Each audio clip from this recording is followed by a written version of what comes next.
Hôm nay em Lan sáng tạo Olympus sẽ chia sẻ với mọi người cái cách để chúng ta có thể chỉnh sửa những cái mẫu thiết kế chuyên nghiệp ở trên phần mềm Illustrator.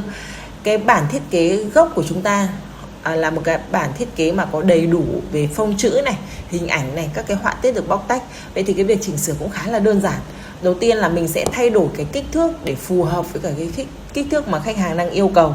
Cái kích thước này thì về cơ bản thì cái mẫu này nó cũng là một cái banner dọc, nhưng mà vì mong muốn là in một cái standee nên là cái kích thước nó phải dài hơn. Vậy thì mình phải really clip ra, sau đấy là mình sẽ lấy các cái họa tiết này chỉnh sửa co kéo làm sao cho nó đúng và nó phủ được cái diện tích mà khách hàng đang yêu cầu. Ở đây thì cơ bản cũng chỉ có một cái ảnh nền núi Phú Sĩ, sau đấy là cái hình ảnh là chiếc máy bay và bố cục lại xử lý về cái phần nền trước, rồi đến các họa tiết và cuối cùng là phần chữ. Cái phần chữ là cái phần cuối cùng mà chúng ta chỉnh sửa. Vì đây là một cái mẫu thiết kế mà nó giữ nguyên hiệu ứng chữ nên mọi người không phải lo lắng về cái việc là chúng ta phải tạo cái hiệu ứng chữ nữa. Mình chỉ việc là thay đổi chữ và thay đổi kích thước và vị trí là xong thôi. Cơ bản thì với những cái mẫu thiết kế có sẵn của Olim Store thì bên mình đã có những cái nó rất là tiện lợi rồi. Đến đây thì về cơ bản cũng đã xong được khoảng 80%. Mình chỉ có thay đổi vị trí, và cái quan trọng nhất ở cái mẫu này đó chính là mình biết cách sử dụng cái lệnh là Appearance. Appearance là mọi người có thể thay đổi được cái màu nền, không phải là màu bệt mà nó sẽ là một cái dạng màu là màu đuổi, màu gradient để mình thay đổi ở đây. Cái bảng màu fill này nó sẽ có thể là làm rất là nhiều lớp, nhưng ở đây mình chỉ làm có một lớp thôi. Sau đấy là mình sẽ đưa vào cái file thiết kế để mình cho cái màu của chữ nó không bị gọi là không bị lạc loài. Do là ở đây là cái hiệu ứng tất cả mọi thứ nó đều là xanh và đỏ nên là mình sẽ sử dụng cái gam đó để có thể cho vào cái hiệu ứng chữ thôi. Sau đó thì mình sẽ xuất file ảnh thì cũng khá là đơn giản. Vậy là xong rồi. Tiếp theo là một cái mẫu liên quan đến backdrop về team building. Đây là một cái mẫu màu xanh là chủ đạo và mọi người sẽ thử chờ xem nhé, xem mình sẽ thay đổi như thế nào. Về cơ bản thì đang từ khổ vuông mà chuyển sang khổ ngang thì mình phải giãn bớt các cái họa tiết, các cái element ra để mình cho cái thiết kế nó thông thoáng hơn, nó không bị bí chặt vào trong một cái khổ vuông nữa. Về cơ bản thì chỉ cần bôi đen, sau đấy là dùng cái lệnh eyedrop để mình xem xem mà mình sẽ phải sử dụng cái phông chữ này là với cái độ kích thước là bao nhiêu, mình paste vào là xong thôi. Nói chung là về Illustrator dù bạn có mới học, mới tìm hiểu thì các bạn cũng có thể thay đổi được. Cái này nó rất là cơ bản thôi. Và do là cái hiệu ứng chữ còn nguyên ấy nên là mình sẽ lưu cái hiệu ứng chữ vào cái phần là graphic style nhé mọi người nhé. Graphic style là cái nơi mà mọi người nhìn thấy ở bên tay phải một cái bảng rất là nhiều hiệu ứng. Bạn mua một file nhưng bạn có rất là nhiều hiệu ứng chữ đẹp. Đấy là cái lợi thế để bên mình đặt ra để cho khách có thể chọn được nhiều các cái hiệu ứng chữ khác nhau trong cùng một cái bố cục. Đến đây rồi thì cái bảng Appearance là cái bảng quản lý về các cái layer chữ. Mọi người sẽ thấy là linh hoạt cực kỳ luôn á. Nếu như mà ai mà làm về thiết kế đồ họa mà không biết cái Appearance này thì thật sự đó là một sự đáng tiếc. Khách thì mong muốn là sẽ phải chuyển về cái màu chủ đạo là cái màu đỏ, giống như một cái màu đỏ sự kiện mà mọi người đang nhìn á.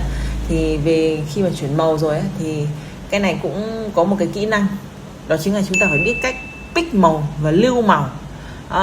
Khi mà bạn thích một cái màu nào đấy là bạn hãy kẻ một cái bảng màu, sau đấy là bạn hãy lưu vào trong cái bảng swatch. Lưu vào bảng swatch xong thì mình có thể dễ dàng sau này mình thay đổi, mình chỉ việc chọn màu là xong thôi. Cái này là các cái kỹ năng cơ bản của những cái người mà làm về thiết kế, nó là những cái bài học đầu tiên mà chúng ta phải học. Rồi cái phần đổi màu ở gradient thì chắc cũng không có gì là xa lạ với mọi người đâu. Cái quan trọng nhất là gì ạ? Khi mà mọi người làm, mọi người phải biết cái công cụ là Appearance. Tất cả những cái nội dung của ngày hôm nay mọi người chỉ cần nhớ được cái bảng Appearance đấy, biết cách sử dụng nó là mọi người cũng có thể kiểm soát và có thể là tự sáng tạo được những cái mẫu hiệu ứng chữ khác nhau theo cái mong muốn của mọi người. Đến đây thì mình sẽ phải thay đổi màu chủ đạo của cái chữ nhá.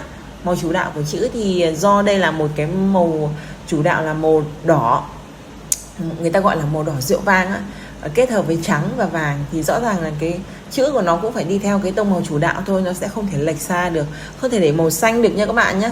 Những cái màu đối kháng nhau như vậy mình để trông nó rất là kỳ, mình phải cho về cùng cái dạng màu tương ứng với nó thôi. Ở đây thì cái bảng Appearance là một cái công cụ tuyệt vời để cho mọi người có thể là chỉnh sửa được.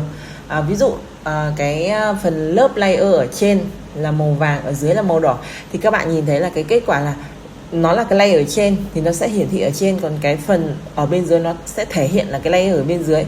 Và mình sẽ xuất file ảnh để cho mọi người nhìn cho nó rõ nhé. Cái bản thiết kế ở trong cái file Illustrator này nhìn nó hơi rối tại vì nhiều họa tiết, còn khi mình crop lại thì rõ ràng là nhìn nó cũng rất là sạch sẽ rồi, đúng không? Và cuối cùng sẽ là một cái mẫu khác ạ. Cái mẫu này là mẫu về cũng là team building nhưng mà nó là ngoài trời. Đây là một cái mẫu mà về cái gu thẩm mỹ chung ấy thì đa số mọi người sẽ thích cái mẫu này. Vì sao? Tại vì cái màu xanh da trời, rồi cái màu trắng của mây, rồi cái mặt nước xanh của biển kết hợp với những các cái màu vàng của ánh sáng mặt trời. Thật sự đây là những các cái gam màu tuyệt vời để cho mọi người có thể là thiết kế những cái bộ ảnh, bộ banner ở ngoài trời rất là hợp luôn ấy. Dù bạn có thay đổi sang những cái màu khác ấy, cũng không thể nào mà gọi là so sánh được với những cái cặp màu trắng, xanh và vàng như vậy đâu. Đây là những cái cặp màu kinh điển trong thiết kế nhá. Và dù có là ở thời đại nào chăng nữa nó vẫn giữ nguyên được cái giá trị. Về cơ bản thì mình cũng sẽ thay đổi về cái kích thước, màu sắc. Đó, vậy là xong rồi. Vì khách ở đây người ta không có thay đổi màu chủ đạo, người ta vẫn tôn trọng và giữ nguyên cái thiết kế nguyên bản. Mình chỉ có copy, sau đấy là dùng cái lệnh iRope để mình chọn cái chữ vào, mình paste chữ vào thôi. Đấy, chỉ vậy là xong thôi. Về cơ bản nó chỉ có những cái thao tác cơ bản như vậy thôi. Và bây giờ thì mình sẽ phải lưu và mình sẽ xuất file gửi cho khách. Rồi, nếu như mà mọi người mà yêu thích mình thì mọi người hãy follow mình nhé. Cảm ơn mọi người rất là nhiều. Tạm biệt các bạn.